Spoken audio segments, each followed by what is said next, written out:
Hello students, welcome again in class 12th chemistry in surface chemistry. Students, in this video lecture, we will study about the next property of colloidal solution, that is electrophoresis and electroosmosis. Electrophoresis. What is electrophoresis? The movement of colloidal particles under the influence of an electric field is called electrophoresis. Electrophoresis क्या है? ये colloidal particle का movement है in an electric field, means electric field apply करने पर ये colloidal particle move करना शुरू कर देते हैं। इसी प्रोसेस को हम बोलते हैं इलेक्ट्रोफोरेसिस। तो इसके लिए स्टूडेंट्स क्या करते हैं, हम लोग लेते हैं एक यू शेप्ड वसल। ये यू शेप्ड वसल लिया, इसमें हमने एक कोलाइडल सोल्यूशन भर लिया।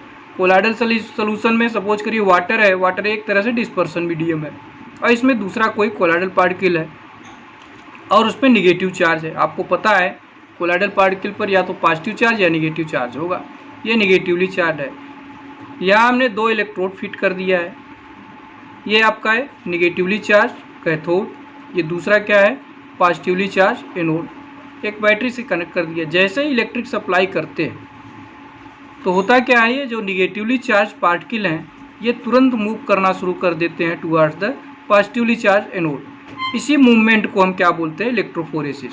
अगर ये पॉजिटिवली चार्ज सोल्यूशन होता, पॉजिटिवली चार्ज कोलाइडल पार्टिकल होता, तो मूवमेंट एनोड की तरफ न होकर के किधर होने लगता, कैथोड की तरफ होने लगता। इसी को हम बोलते हैं इलेक्ट्रोफोरेसिस। तो electrophoresis is of two types, ये दो तरह का होता है। एक को हम बोलते हैं कैटाफोरेसिस और दूसरे को बोलता है एनाफोरेसिस। कैटाफोरेसिस में क्या होता है, when movement occurs towards cathode. जैसे आपका जब कोलाइडल सोल्यूशन का मूवमेंट या कोलाइडल पार्टिकल का सोल्यूशन किधर की तरफ हो, कैथोड की तरफ होने लगे, मीन्स निगेटिवली चार्ज इलेक्ट्रोड की तरफ, कैथोड की तरफ मूव करेगा तो कैटाफोरेसिस। तो इसमें जो मूवमेंट होगा किसका होगा, पॉजिटिवली चार्ज सोल्यूशन का होगा। कैटाफोरेसिस में कौन मूव करता है, positively charge solution, colloidal solution. Anaphoresis क्या है, जब मूवमेंट किधर पाया जाए, टुवर्ड द एनोड, एनोड की तरह जब मूवमेंट पाया जाए एनोड के साइड में, तो उसको बोलते हैं एनाफोरेसिस। और एनाफोरेसिस में क्या होता है, जो निगेटिवली चार्ज कोलाइडल पार्टिकल्स होते हैं उनका मूवमेंट पाया जाता है। इसी तरह से स्टूडेंट्स नेक्स्ट टर्म है इलेक्ट्रोऑस्मोसिस।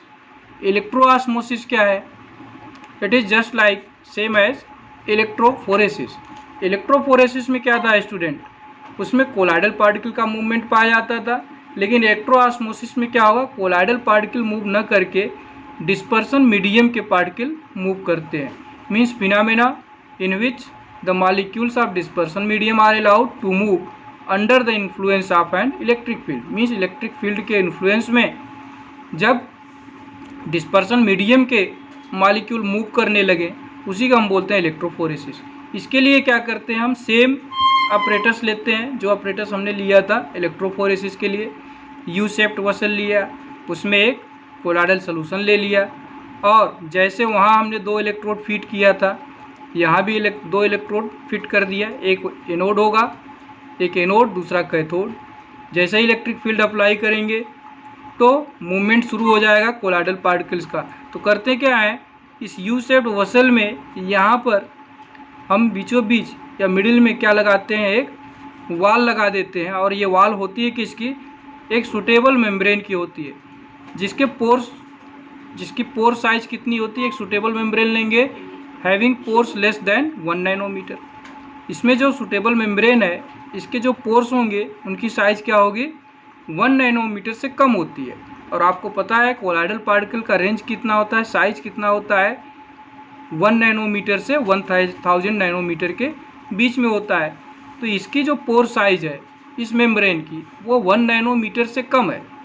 इसलिए कोलाइडल पार्टिकल इसके थ्रू पास नहीं करेंगे, लेकिन जो आपका डिस्पर्सन मीडियम है इसके पार्टिकल्स इस पोर से पास कर जाएंगे। तो इस कंडीशन में होगा क्या, इलेक्ट्रिक फील्ड अप्लाई करने पर ये कोलाइडल पार्टिकल्स यहीं आकर के एग्रीगेट हो जाएंगे, कलेक्ट हो जाएंगे, और जो डिस्पर्सन मीडियम के पार्टिकल्स हैं वो मूव करने लगेंगे। तो हमने सपोज करिए कि ये जो लिया है हमने कोलाइडल सोल्यूशन इस लेवल तक, ये प्राइमरी लेवल है, लेवल ऑफ सॉल्व बिफोर इलेक्ट्रोऑस्मोसिस। इलेक्ट्रोऑस्मोसिस से पहले का लेवल ये, जैसे ही हमने इलेक्ट्रिक फील्ड अप्लाई किया, इलेक्ट्रोऑस्मोसिस शुरू हुआ। अब सपोज करिए ये निगेटिवली चार्ज पार्टिकल्स हैं, डिस्पर्सन मीडियम के जो पार्टिकल हैं उस पर कौन सा चार्ज है, निगेटिव चार्ज, तो ये पॉजिटिव इलेक्ट्रोड की तरफ मूव करेंगे। तो जो लेवल पहले था इलेक्ट्रोऑस्मोसिस से पहले, अब ये इधर डाउन होने लगेगा निगेटिवली चार्ज इलेक्ट्रोड की तरफ, और पॉजिटिवली चार्ज इलेक्ट्रोड की तरफ क्या करेगा, ये रेज करेगा, बढ़ेगा, इंक्रीज करेगा। तो इलेक्ट्रोऑस्मोसिस के समय क्या हो जाएगा, इधर जो एनोड कैथोड की तरफ है जो लेवल होगा कोलाइडल सॉल्यूशन का वो नीचे जाने लगेगा, और पॉजिटिवली चार्ज एनोड की तरफ लेवल ऊपर होने लगेगा। तो ये क्या है लेवल, ये लेवल क्या है, लेवल ड्यूरिंग इलेक्ट्रोऑस्मोसिस। तो ये स्टूडेंट्स डिफरेंस रहा है इलेक्ट्रोफोरेसिस और इलेक्ट्रोऑस्मोसिस में। तो what is importance of electrophoresis. Electrophoresis का इम्पॉर्टेंस क्या है, it is used to identify the charge on colloidal particles. Means electrophoresis का यूज किया जाता है कि कोई भी कोलाइडल सोल्यूशन जो दिया गया है उस पर किस प्रकार का चार्ज है, वो निगेटिवली चार्ज है या पॉजिटिवली चार्ज है, इसका पता लगाने के लिए हम लोग इलेक्ट्रोफोरेसिस का यूज करते हैं।